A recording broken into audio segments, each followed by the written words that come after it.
बंधु माने दयाकोरी ध्यान दे शुणु आपणक घरे शांति संपर्क रे एक संकेत देखा जाउछि। जदि आपण एहाकु समय मध्यरे बुझी पारंती तेबे एक बड़ समस्या को एड़ा जाई पारिबो किंबा कम करा जाई पारिबो। भयभीत हेबार कोनोसी आवश्यकता नाही, कारण ज्योतिष सांकेतिक चिन्ह गुड़िक सर्वदा केवल एक संकट को सूचाई न थाए। प्रायतः सेमाने आमको पूर्वर सतर्क कराई दियंती एवं आपणक राशि पाई वर्तमान सबुठारु गुरुत्वपूर्ण कथा हेउची जहा दृश्यमान हेउची ता पछरे एक गुप्त कारण थाई पारे जहा आपण ए पर्यंत संपूर्ण भाबरे बुझी नाहंती। बंधु माने निकट भविष्यत विषय रे किछि शक्ति सृष्टि हेउची जहा आपणकर घर, आर्थिक, परिवार एवं मानसिक शांति को प्रभावित करि पारे। एहा एक निर्णायक भविष्यवाणी नुहे, बरं ज्योतिष सांकेतिक चिन्ह एवं संभावना को बुझिबार एक प्रयास। आपणकर कार्य, निष्पत्ति एवं परिस्थिति एही संकेत गुड़िकर फलाफल को परिवर्तन करिपारे। तो बंधु माने आसंतु प्रथमे एक रहस्यमय संकेत विषय आलोचना करिबा। जदि किछि समय धरि कोनोसी स्पष्ट कारण बिना आपणक घरे अस्थिरता वृद्धि पाइछि, जदि सामान्य कथा को नहीं जुक्ति तर्क हेउछि, जदि आपण परिवारर कोनोसी सदस्यंकर स्वभाव रे हठात परिवर्तन देखंती किंबा जदि आपण बारंबार अनुभव करंती जे आपणक ठारू किछि लुचाई रखा जाइछि, तेबे एहाकु केवल संजोग बोली भावंतु नाही। ज्योतिष दृष्टिकोणरू एपरी परिस्थिति प्रायतः एक परिवर्तनर संकेत देई पारे जहा एपर्यंत संपूर्ण भावरे प्रकाशित होई नाही। किंतु अपेक्षा करंतु, सबुठारु गुरुत्वपूर्ण संकेत एपर्यंत आसीबाको बाकी अछि। एही समय संध्या समय विशेष ध्यान देवा आवश्यक। जदि संध्या परे आपणक घरर परिवेश हठात भारी अनुभव हुए, जदि कोनोसी पुराना विवाद पुनर्बार देखा जाए, जदि हठात फोन कॉल किंबा मेसेज आपणक मनर शांति को विचलित करे, किंबा जदि आपण निजको बिना कारण रे अतीतर कहा विषय चिंता करती, तेबे भावप्रवण शक्ति खेल रे थाई पारे। विशेष करी राति रे बारंबार समान चिंताधारा आसीबा, कोनोसी निष्पत्ति विषय अस्थिर अनुभव करिबा किंबा हठात उठिबा आपणक पई आत्मनिरीक्षण रे नियोजित हेबा पई एक संकेत होई पारे। एही ठारे सबुठारु बड़ रहस्य रहिछि। आपण जहा एक संकट भावरे अनुभव करंती ताहा प्रकृत रे एक लुकायित समस्या विरुद्ध रे आपणको सतर्क करिवार एक संकेत होई पारे। आपण प्रायतः जुक्ति माध्यम रे सब किछि बुझिबाकू चेष्टा करंती। आपण तुरंत लोकों को विश्वास करंती नाही, किंतु थरे आपण एपरि कले आपण संपूर्ण विश्वस्ततार सहित सेमानंक पाखरे ठिया हुअंती। यह आपणकर शक्ति एवं केतेक समय आपणकर दुर्बलता, कारण किछि लोक ए विश्वास योग्य प्रकृतिर सुजोग नेबाकू चेष्टा करि पारंती।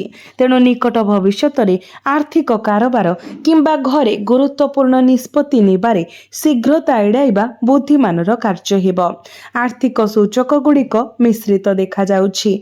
गोटिए पटे हठात खर्च हेबार संभावना अछि, अन्य पटे अटकी रहितिबा पांठी पुनरुद्धार किंबा पूर्व कामरू आर्थिक लाभ पाइबार आशा रहिछि। जदि कोनोसी देय, व्यावसायिक चुक्ति किंबा चाकरी संबंधी आर्थिक निष्पत्ति आलोचनाधीन अछि, तेबे कागज पत्र एवं सत्तावली को संपूर्ण भावरे बुझिबा अत्यंत गुरुत्वपूर्ण। केवल अन्य कहार कथा उपरे आधार करी निष्पत्ति नेबा आपणक पई परामर्शित हेबो नाही। एही परिप्रेक्षी रे जणे निर्दिष्ट व्यक्ति एक गुरुत्वपूर्ण भूमिका ग्रहण करि पारंती, जे आपणकर अति निकटतर किंबा दूर परिचित होई पारंती। से माने निश्चित भावरे शत्रु होई न पारंती, किंतु से माने जहा कुहंती ताहा आपणक परिवार मध्यरे भूल बुझामणा सृष्टि करि पारे। तेणु तृतीय पक्ष कौन कहउचंती ताहा आधार रे परिवारर सदस्यंकु तुरंत संदेह करंतु नाही। प्रायतः असंपूर्ण सूचना हेउछि बड़ द्वंद्वर मूल कारण। जदि यह आपणक जीवन सहित प्रतिध्वनित हुए, तेबे कमेंट बॉक्स रे जय श्री हनुमान लेखंतु। बंधु माने एबे आसंतु चाकरी एवं व्यवसाय विषय आलोचना करिबा। ଆପଣଙ୍କ ପାଇଁ କର୍ମ କ୍ଷେତ୍ରରେ ଦାୟିତ୍ୱ ହଠାତ୍ ବଢ଼ିପାରେ। ଆପଣଙ୍କୁ ପୂର୍ବ କାମର ହିସାବ ଦେବାକୁ ପଡ଼ିପାରେ କିମ୍ବା ଏପରି କୌଣସି ବ୍ୟକ୍ତିଙ୍କ ସହିତ ସାକ୍ଷାତ କରିବାକୁ ପଡ଼ିପାରେ ଯିଏ ପୂର୍ବରୁ ଆପଣଙ୍କ କଠିନ ପରିଶ୍ରମକୁ ମୂଲ୍ୟ ଦେଇନଥିଲେ। କିନ୍ତୁ ଏହି ପରିସ୍ଥିତି ଆପଣଙ୍କ ପାଇଁ ଏକ ସୁଯୋଗରେ ପରିଣତ ହୋଇପାରେ ଯଦି ଆପଣ ଶାନ୍ତ ରୁହନ୍ତି ଏବଂ ସ୍ପଷ୍ଟତା ପ୍ରମାଣ ସହିତ ଆପଣଙ୍କର ମାମଲା ଉପସ୍ଥାପନ କରନ୍ତି, ତେବେ ପରିସ୍ଥିତି ଆପଣଙ୍କ ସପକ୍ଷରେ ଆସିପାରେ। ବ୍ୟବସାୟରେ ଜଡ଼ିତ ବ୍ୟକ୍ତିମାନେ ସହଭାଗିତା ଏବଂ ଟଙ୍କା ଋଣ ଦେବା ସମ୍ପର୍କରେ ବିଶେଷ ସତର୍କତା ଅବଲମ୍ବନ କରିବା ଉଚିତ। ଲକ୍ଷଣଗୁଡ଼ିକ ସୂଚାଉନାହିଁ ଯେ କ୍ଷତି ଅନିବାର୍ଯ୍ୟ, ବରଂ ସେମାନେ ସତର୍କତାର ସହିତ ବିଚାର ନକରି ଯେକୌଣସି ନିଷ୍ପତ୍ତି ନେବା ବିରୁଦ୍ଧରେ ପରାମର୍ଶ ଦିଅନ୍ତି। ପୂର୍ବତନ ଗ୍ରାହକ କିମ୍ବା ପୁରୁଣା ସମ୍ପର୍କ ସହିତ ଆଲୋଚନା ପୁଣି ଆରମ୍ଭ ହୋଇପାରେ, ଯାହା ସମ୍ଭାବ୍ୟ ଭାବରେ ନୂତନ ଆର୍ଥିକ ରାସ୍ତା ଖୋଲିପାରେ। ପାରିବାରିକ ବିଷୟ ସମ୍ପର୍କରେ ଭାବପ୍ରବଣ ଅବସ୍ଥା ଅତ୍ୟନ୍ତ ଗୁରୁତ୍ୱପୂର୍ଣ୍ଣ ମନେହୁଏ। ପରିବାରର ଜଣେ ସଦସ୍ୟ ହୁଏତ ଅବ୍ୟକ୍ତ ଚିନ୍ତା କିମ୍ବା ଭାବନା ପୋଷଣ କରିପାରନ୍ତି, ଯାହାକୁ ସେମାନେ ଖୋଲାଖୋଲି ଭାବରେ ପ୍ରକାଶ କରିବାକୁ ଅକ୍ଷମ। ଯଦିଓ ସେମାନେ ପୃଷ୍ଠରେ ସାଧାରଣ ଦେଖାଯାଇପାରନ୍ତି, ସେମାନେ ଆଭ୍ୟନ୍ତରୀଣ ଚିନ୍ତା, ଚାପ କିମ୍ବା ଅତୀତର ଦୁଃଖ ସହ ଜଡ଼ିତ ହୋଇପାରନ୍ତି। ତ ଆପଣଙ୍କ ପାଇଁ ବର୍ତ୍ତମାନର ସର୍ବୋତ୍ତମ କାର୍ଯ୍ୟପନ୍ଥା ହେଉଛି ଚିନ୍ତା ସୃଷ୍ଟି କରିବା ନୁହେଁ, ବରଂ ଆପଣଙ୍କ ପରିବାରର ସଦସ୍ୟଙ୍କର କଥା ଧ୍ୟାନ ଦେଇ ଶୁଣିବା। କେତେକ ସମୟରେ ପରିବାରର ସମ୍ମୁଖୀନ ହେଉଥିବା ସଙ୍କଟ ଆର୍ଥିକ ନୁହେଁ, ବରଂ ଏକ ଭୁଲ ବୁଝାମଣାରୁ ଉତ୍ପନ୍ନ ହୋଇଥାଏ। ଯଦି ଏପରି ଭୁଲ ବୁଝାମଣା ସମୟ ମଧ୍ୟରେ ସମାଧାନ ନ କରାଯାଏ, ତେବେ ସେହି ସଙ୍କଟ ପାରିବାରିକ ବନ୍ଧନକୁ ମଜବୁତ କରିପାରିବ ନାହିଁ। କିନ୍ତୁ ଯଦି ଏହାକୁ ସମୟ ମଧ୍ୟରେ ସମାଧାନ କରାଯାଏ, ତେବେ ସେହି ସଙ୍କଟ ପାରିବାରିକ ବନ୍ଧନକୁ ମଜବୁତ କରିବାରେ ସାହାଯ୍ୟ କରିପାରେ। ପ୍ରେମ ଏବଂ ବିବାହ ସମ୍ପର୍କରେ ମଧ୍ୟ ଏକ ଆକର୍ଷଣୀୟ ଧାରା ଦୃଶ୍ୟମାନ ହୁଏ। ଯଦି ଆପଣ ଏକ ସମ୍ପର୍କରେ ଅଛନ୍ତି, ତେବେ ଆପଣ ଆପଣଙ୍କ ସାଥୀଙ୍କ ଆଚରଣରେ ଏକ ନିର୍ଦ୍ଦିଷ୍ଟ ଦୂରତା କିମ୍ବା ନୀରବତା ଅନୁଭବ କରିପାରନ୍ତି। ଏହାର ଅର୍ଥ ଏହା ନୁହେଁ ଯେ ପ୍ରେମ କ୍ଷୀଣ ହେଉଛି। ଏହା ସମ୍ଭବ ଯେ ଆପଣଙ୍କ ସାଥୀ ଭାବପ୍ରବଣ ଭାବରେ ଏକ ବ୍ୟକ୍ତିଗତ ଚିନ୍ତାରେ ଅଛନ୍ତି। ତେଣୁ ବାରମ୍ବାର ପ୍ରଶ୍ନ ପଚାରି ଚାପ ପ୍ରୟୋଗ କରିବା ପରିବର୍ତ୍ତେ ଏକ ଶାନ୍ତ ଆଲୋଚନା ଅଧିକ ଲାଭଦାୟକ ହୋଇପାରେ। ଆପଣଙ୍କର ପାର୍ଟନରଙ୍କ ସହିତ ଅଲଗା ହୋଇଥିବା ଲୋକଙ୍କ ପାଇଁ ସେ ଅତୀତର ସମ୍ପର୍କ ସହ ଜଡ଼ିତ ସ୍ମୃତି, ଖବର କିମ୍ବା ଅପ୍ରତ୍ୟାଶିତ ସମ୍ପର୍କ ପୁନର୍ବାର ସାମ୍ନାକୁ ଆସିବାର ସମ୍ଭାବନା ଅଛି। ତଥାପି ଏଠାରେ ତରବରିଆ ହେବା ବୁଦ୍ଧିମାନ ହେବ ନାହିଁ। ଯଦି ସେହି ବ୍ୟକ୍ତି ପୁଣି ହାତ ମିଳାଇ ଦିଅନ୍ତି, ତେବେ ପ୍ରଥମେ ସେମାନଙ୍କର ଉଦ୍ଦେଶ୍ୟ ଏବଂ ଅତୀତର ପାର୍ଥକ୍ୟ ଗୁଡ଼ିକର ମୂଳ କାରଣକୁ ବୁଝିବାକୁ ଚେଷ୍ଟା କରନ୍ତୁ। କେବଳ ଭାବନା ଉପରେ ଆଧାରିତ ନିଷ୍ପତ୍ତି ନେବା ପରେ ସମାନ ଯନ୍ତ୍ରଣା ଦେଇପାରେ।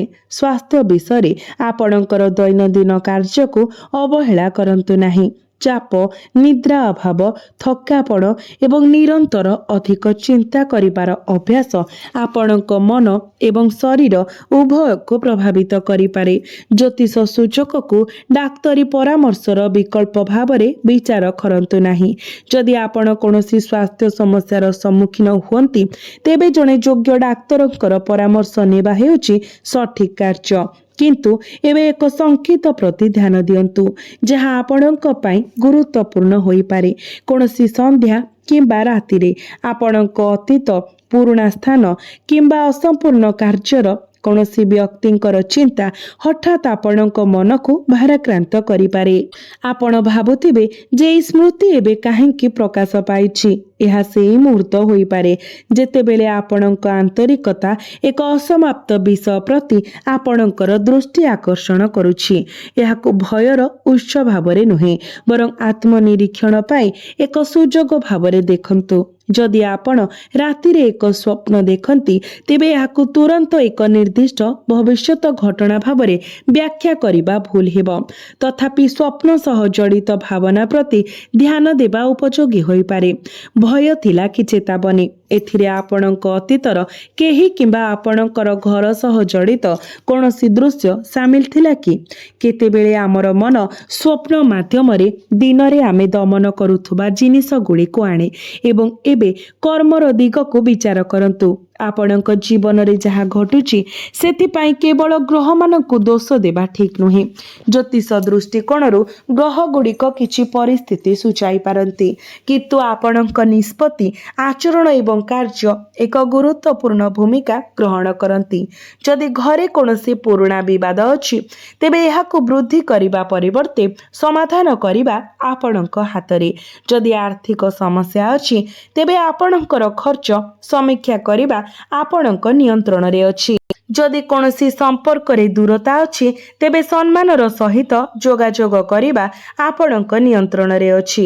ଏହି କାରଣରୁ ଆଗାମୀ ସମୟ କେବଳ ଏକ ସଙ୍କଟର ସୂଚନା ଦିଏ ନାହିଁ, ଏହା ଆପଣଙ୍କ ଜୀବନର ଦୁର୍ବଳ କ୍ଷେତ୍ରଗୁଡ଼ିକୁ ସୁଦୃଢ଼ କରିବାର ସୁଯୋଗ ମଧ୍ୟ ପ୍ରଦାନ କରେ ଏବଂ ଏକ ଆଧ୍ୟାତ୍ମିକ ଦିଗ ମଧ୍ୟ ଏଥିରେ ଜଡ଼ିତ ଦେଖାଯାଏ। ଯଦି ଆପଣଙ୍କ ମନ ବାରମ୍ବାର ଭଗବାନ ହନୁମାନ କିମ୍ବା ଆପଣ ପୂଜା କରୁଥିବା ଅନ୍ୟ ଦେବତାଙ୍କ ପ୍ରତି ଆକର୍ଷିତ ହୁଏ, ତେବେ ନୀରବ ପ୍ରାର୍ଥନା ପାଇଁ କିଛି ସମୟ ବାହାର କରିବା, ଆପଣଙ୍କ ଚିନ୍ତାଧାରା କେନ୍ଦ୍ରିତ କରିବା ଏବଂ ଭଲ କାର୍ଯ୍ୟ ଉପରେ ଧ୍ୟାନ ଦେବା ଏକ ସକାରାତ୍ମକ ଅଭିଜ୍ଞତା ପ୍ରମାଣିତ ହୋଇପାରେ। ଆପଣ ମଙ୍ଗଳବାର କିମ୍ବା ଶନିବାର ଦିନ ଭକ୍ତିର ସହିତ ଭଗବାନ ହନୁମାନଙ୍କୁ ପୂଜା କରନ୍ତୁ। ଅଭାବଗ୍ରସ୍ତ ବ୍ୟକ୍ତିଙ୍କୁ ସାହାଯ୍ୟ କରିବା ମଧ୍ୟ ଆପଣଙ୍କ ଭିତରେ ସକାରାତ୍ମକତା ସୃଷ୍ଟି କରିପାରେ, କିନ୍ତୁ ମନେ ରଖନ୍ତୁ, ଏହା ଯେମିତି କେବଳ ଦେଖାଣିଆ ପାଇଁ ନ ହୁଏ। ଆଜିର ଯୁଗରେ ସୋସିଆଲ ମିଡ଼ିଆରେ ସବୁକିଛି ଅପଲୋଡ଼ ହେଉଛି। ଯଦି କେହି କାହାକୁ ସାହାଯ୍ୟ କରୁଛନ୍ତି, ତ ତୁରନ୍ତ ହିଁ ତାହାର ଏକ ଭିଡ଼ିଓ ବନାଇ କିମ୍ବା ଫଟୋ ପୋଷ୍ଟ କରି ଦିଆଯାଉଛି। ତ ଏହିସବୁଠାରୁ ଆପଣ ଦୂରେଇ ରୁହନ୍ତୁ। ଯାହା ବି କରୁଛନ୍ତି ଆନ୍ତରିକତାର ସହିତ ନିଃସ୍ୱାର୍ଥପର ଭାବରେ କରନ୍ତୁ। ତଥାପି ଆପଣଙ୍କ ଘର ସହ ଜଡ଼ିତ ସବୁଠାରୁ ଆଶ୍ଚର୍ଯ୍ୟଜନକ ସଂକେତ ଏପର୍ଯ୍ୟନ୍ତ ସମ୍ପୂର୍ଣ୍ଣ ଭାବରେ ପ୍ରକାଶିତ ହୋଇନାହିଁ। ଏହା ସମ୍ଭବ ଯେ ଆପଣ ଯାହାକୁ ସମସ୍ୟାର ଉତ୍ସ ଭାବରେ ଦେଖୁଛନ୍ତି, ସେ ପ୍ରକୃତ କାରଣ ନୁହେଁ। ପ୍ରକୃତ ମୋଡ଼ ଏପରି କିଛିରୁ ଆସିପାରେ ଯାହା ଆପଣଙ୍କ ପରିବାରରେ ବହୁତ ସମୟ ଧରି ନୀରବରେ ଦେଖାଯାଉଛି। ଏକ ସମସ୍ୟା ଯାହା କେବଳ ପରିବାରର ଗତିଶୀଳତା ସହିତ ନୁହେଁ, ବରଂ ଆର୍ଥିକ ବିଶ୍ୱାସ ଏବଂ ଏକ ଅତୀତର ନିଷ୍ପତ୍ତି ସହିତ ମଧ୍ୟ ଜଡ଼ିତ।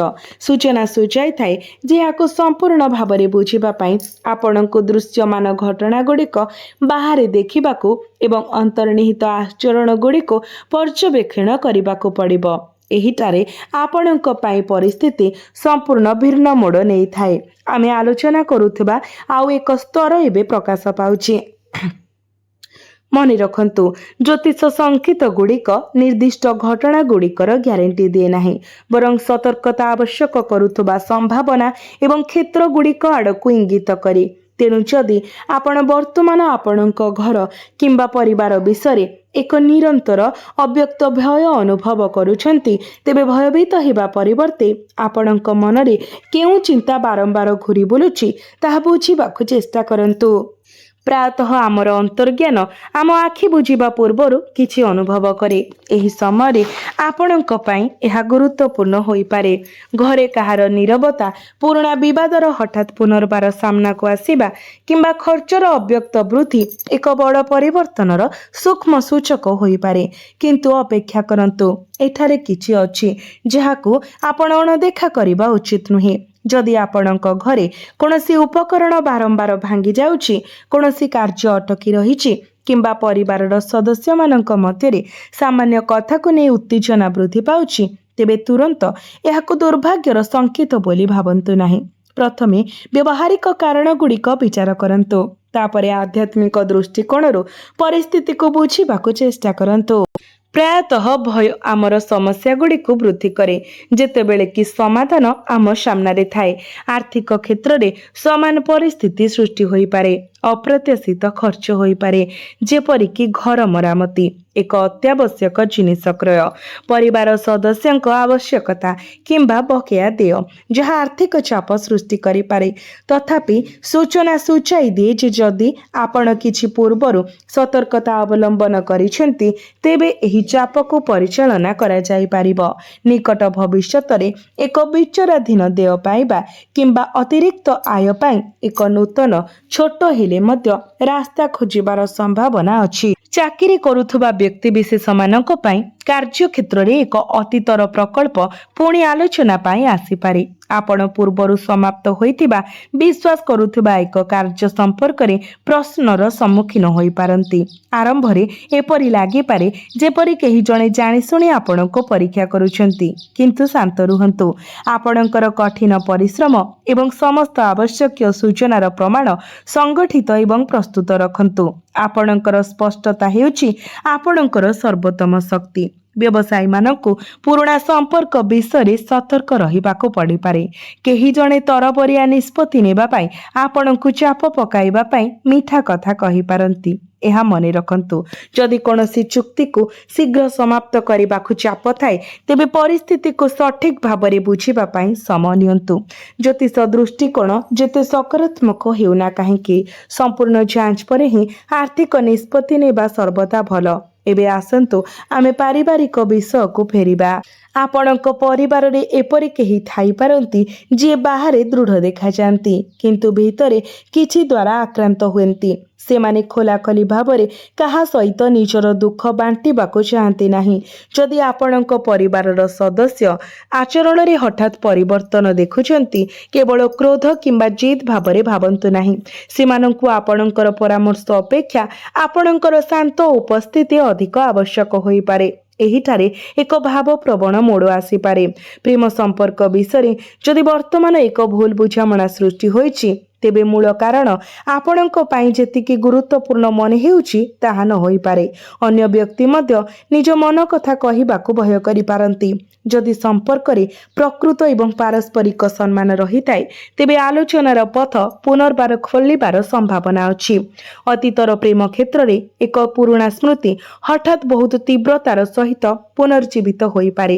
ଏକ ପୁରୁଣା ବାର୍ତ୍ତା, ଏକ ଫଟୋଗ୍ରାଫ କିମ୍ବା ଏକ ପରିଚିତ ସ୍ଥାନ ଦ୍ୱାରା ଭାବନାଗୁଡ଼ିକ ଆନ୍ଦୋଳିତ ହୋଇପାରେ, କିନ୍ତୁ ଏହାକୁ ତୁରନ୍ତ ଏକ ସଂକେତ ବୋଲି ଭାବନ୍ତୁ ନାହିଁ ଯେ ବ୍ୟକ୍ତି ନିଶ୍ଚିତ ଭାବରେ ଫେରିଆସିବେ। ସଂକେତଗୁଡ଼ିକ କେବଳ ସମ୍ଭାବନାକୁ ସୂଚିତ କରେ। ପ୍ରକୃତ ନିଷ୍ପତ୍ତି ସେ ବ୍ୟକ୍ତିଙ୍କର ବର୍ତ୍ତମାନର ପରିସ୍ଥିତି, ତାଙ୍କର ଆଚରଣ ଏବଂ ଆପଣଙ୍କର ଭବିଷ୍ୟତର ଆବଶ୍ୟକତା ଉପରେ ନିର୍ଭର କରେ। ବର୍ତ୍ତମାନ ରାତିର ଗୁରୁତ୍ୱକୁ ବିଚାର କରନ୍ତୁ, ଯାହା ଏହି ସମଗ୍ର ପରିସ୍ଥିତିରେ ରହସ୍ୟର ଏକ ସ୍ତର ଯୋଡ଼ିଥାଏ।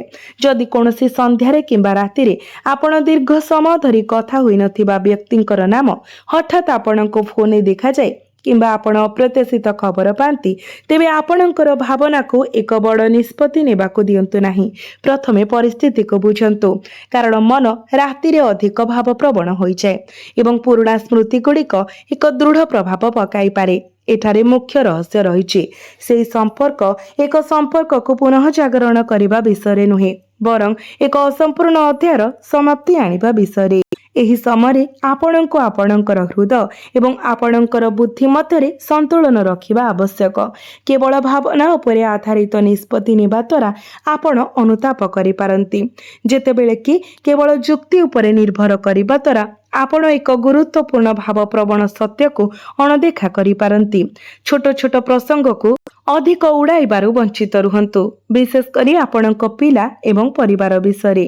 ଆପଣ ଆପଣଙ୍କ ପିଲାମାନଙ୍କର ଶିକ୍ଷା, ଆଚରଣ କିମ୍ବା ଭବିଷ୍ୟତ ବିଷୟରେ ଚିନ୍ତିତ ଅନୁଭବ କରିପାରନ୍ତି, କିନ୍ତୁ ପ୍ରତ୍ୟେକ ଚିନ୍ତା ଏକ ସଙ୍କଟକୁ ସୂଚିତ କରେ ନାହିଁ। ଧୈର୍ଯ୍ୟ ଏବଂ ଉପଯୁକ୍ତ ମାର୍ଗଦର୍ଶନ ପରିସ୍ଥିତି ପରିଚାଳନା କରିବାରେ ସାହାଯ୍ୟ କରିପାରିବ।